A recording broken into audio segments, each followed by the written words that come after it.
Joining us. I'm Mark and with me is Jyotika. शुक्रिया mark. नमस्कार, doctor speak में आपका स्वागत है। तो जैसे कि अभी मार्क ने आपको बताया, आंकड़े बताते हैं कि हम फिर भी बेहतर स्थिति में हैं। हमारी जो रिकवरी रेट है वो लगातार बढ़ रही है, 76% के करीब हम पहुंच गए हैं।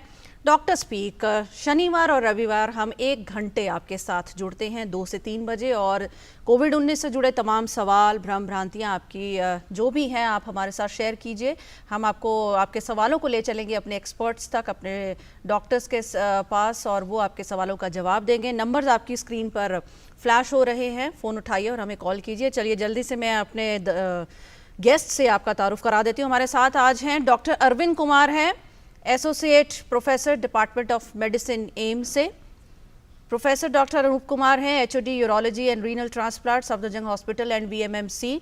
डॉक्टर रितिका सूद हैं, professor department of medicine LHMC. आप सभी का बहुत बहुत स्वागत है। नमस्कार आप सभी को डॉक्टर स्पीक में। डॉक्टर अरविंद कुमार, अगर आपसे शुरुआत करूं, जैसे कि हम अभी डिस्कस कर रहे थे कि आंकड़ा भले ही बढ़ रहा हो, वो इसलिए क्योंकि हम लगातार टेस्ट्स कर रहे हैं, और हम टेस्ट करने के बाद जो ट्रेसिंग है और रिकवरी है वो एक बेहतर स्थिति में है। 76% के करीब हमारा रिकवरी रेट पहुंच गया है। तो साफ तौर पर जो भी गाइडलाइंस फॉलो किए जा रहे हैं, रूल्स एंड रेगुलेशंस जो बनाए गए हैं कोविड-19 को लेकर, जो लोग अपना ध्यान रखें, ये जो सकारात्मक रिजल्ट निकल कर आते हैं, ये उसी का परिणाम है। आपने जहाँ तक अगर हम अपने पॉलिसीज़ की बात करें और हम अपने गवर्नमेंट के या हमने जो इंस्टीट्यूट्स हैं जो इसमें काफ़ी एक्टिवली पार्टिसिपेट कर रहे हैं, तो काफ़ी शुरू से अगर आप देखें जो स्टेप वाइज अप्रोच रहा है लॉकडाउन का या लॉकडाउन के बाद फिर अनलॉक करने की प्रक्रिया का, और हम जहाँ पे पहले 1000 टेस्ट में बात कर रहे थे, हम आज 9 lakh 10 lakh per day test कर रहे हैं। उसके बाद से जो हमारा अप्रोच रहा है, उस अप्रोच का ये परिणाम है, और लोगों की जो जागरूकता रही है उस अप्रोच का ये परिणाम है कि आज हम कहीं ना कहीं, मैं कहूँगा कि हम सावधानी पूर्वक आगे बढ़ रहे हैं जी, और हम सफलतापूर्वक इसका सामना कर रहे हैं। पोस्ट कोविड जब रिकवरी होती है, उसके साइड इफ़ेक्ट्स की अगर बात की जाए, जैसे कि कुछ एक सवाल हमारे पास आते हैं ऑनलाइन ये भी पूछने की, किसी को बदन में दर्द है, किसी को सांस लेने में तकलीफ होनी शुरू हो गई है, उसके बाद लगातार खांसी बहुत देर तक रहने लगी है। तो इस तरह के जो साइड इफ़ेक्ट्स है, क्या इन पर अभी रिसर्च हो रही है कि किस तरह के साइड इफ़ेक्ट्स होंगे पोस्ट रिकवरी कोविड की अगर बात की जाए? काफी अच्छा सवाल है ये, और मुझे लगता है कि जिस फोरम पे हम आज बैठ के बात कर रहे हैं, जरूरी है इसको डील करना। सी, अगर 2 स्पष्ट वाक्यों में इसका जवाब दूं, तो आज के टाइम में पोस्ट कोविड के बाद जो कॉम्प्लिकेशन नोन है, वो पहली तो ये है कि कुछ केसेस में डिजीज ठीक होने के बाद भी लंग में रिस्ट्रिक्शन पाया गया है, लंग में एक तरीके का रुकावट पाया गया है। अब ये रुकावट रिवर्सिबल होगा या बिल्कुल रिवर्सिबल नहीं होगा, ये कुछ समय लगेगा बताने में, बट ये एक एंटिटी ऐसी है जिसपे अभी हमारे पास रिसर्च है कहने के लिए कि हाँ ये प्रॉब्लम हो रही है। दूसरी प्रॉब्लम और जो ऑन पेज है, ऑन पेपर है, वो है कि आदमी लंबे टाइम तक इमोशनली डाउन होता है, जिसको हम बोलते हैं साइकोसोमैटिक इलनेस। सो वो परसिस्ट कर रहा है, लोगों में ठीक होने के बाद भी आदमी इमोशनली डाउन होता है। तो प्रोबेबली ये भी कितना लंबा चलेगा, क्योंकि पूरी डिजीज ही अगर हमारे पास 7 महीने पुरानी है, तो 7 महीने से लंबा कमेंट करना मेरे लिए इस चैनल पे ठीक नहीं होगा। लेकिन हाँ, ये 2 वैसे कॉम्प्लिकेशन है जो आज डॉक्यूमेंटेड है।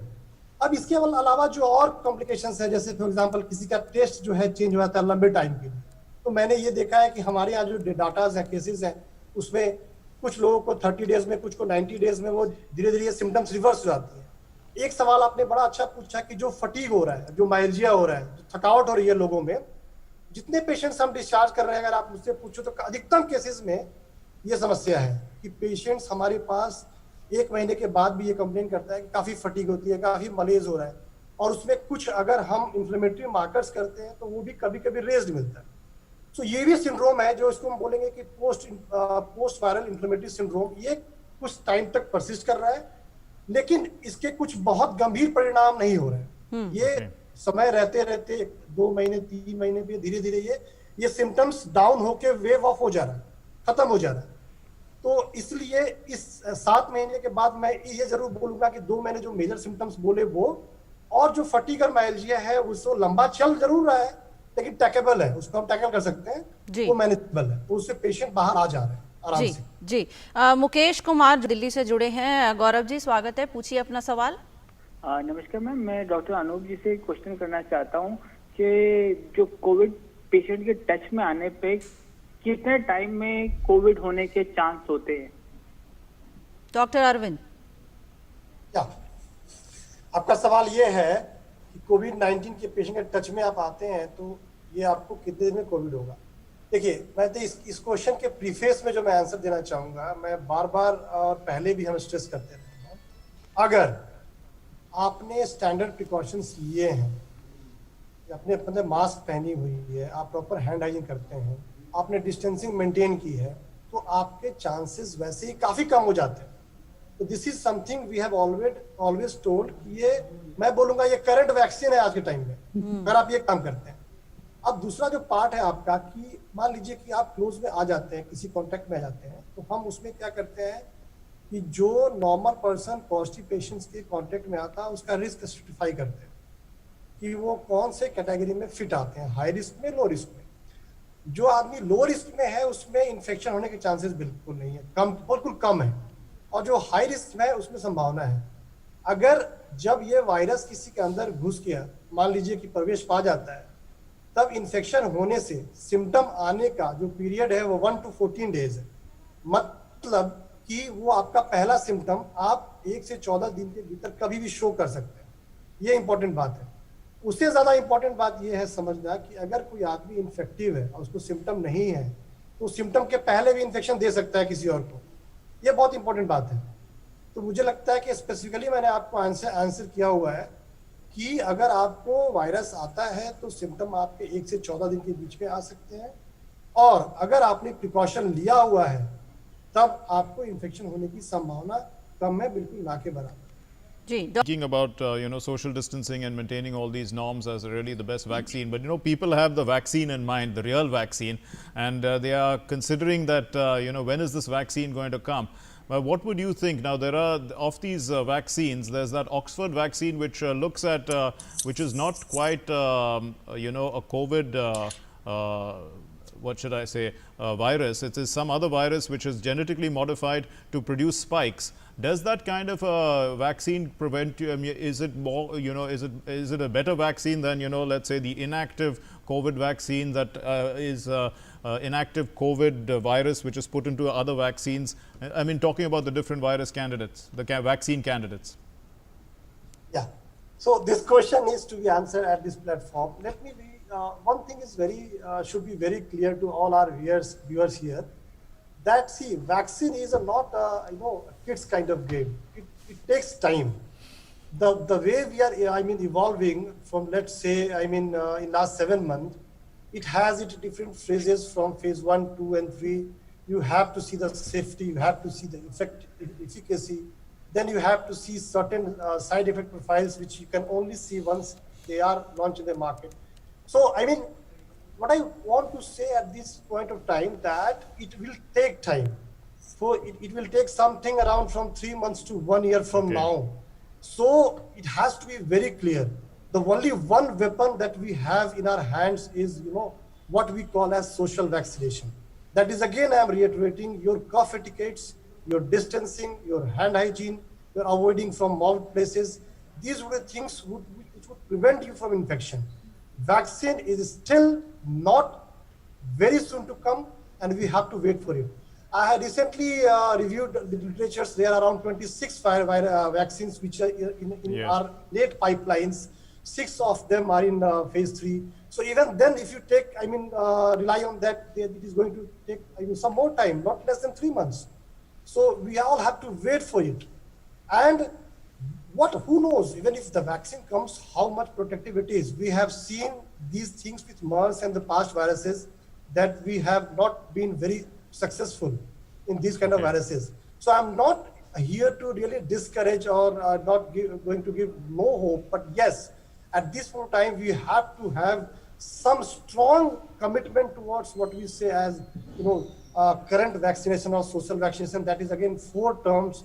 Again, I repeat, is distancing, proper masking, hand hygiene, Right. and by Right. decades. Right that's the best vaccine right now before the original vaccine. जुड़े अलीगढ़ से शर्मा जी पूछिए सवाल। हाँ, मेरा सवाल ये है कि हम लास्ट 10 डेज से घर में आइसोलेटेड हैं, all 4 members, my family also declared corona positive. Now medicine is almost over.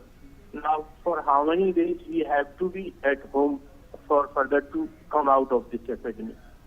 Right, doctor Arvind. या इस क्वेश्चन को एक बार डॉक्टर रितिका ने डील किया था। मैं बहुत क्लियरली सबको बोलना चाहूंगा अब इस चैनल के माध्यम से, for one and all, that all the mild patients who are isolating at home, so you have to think in two ways. If you are in contact with some of the centers or some of the doctors, so one thing you have to remember that the dictum which is followed is 10 days or 3 days of asymptomatic phase, whichever is the longer. Let's say you were symptomatic up to 7th day. That means up to 10 day, you are able to, if you are in the hospital or in a center, you are able to get discharged.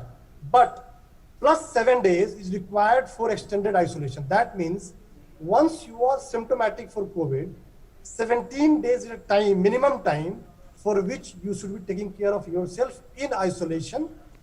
And if your symptoms are longer, let's say you are symptomatic for 13 days, that means 13 plus 3, that is 16 days is the time once you would have been discharged from a center, and 16 plus 7, that is total 2 days is the time for which you should be isolating. So this is number one.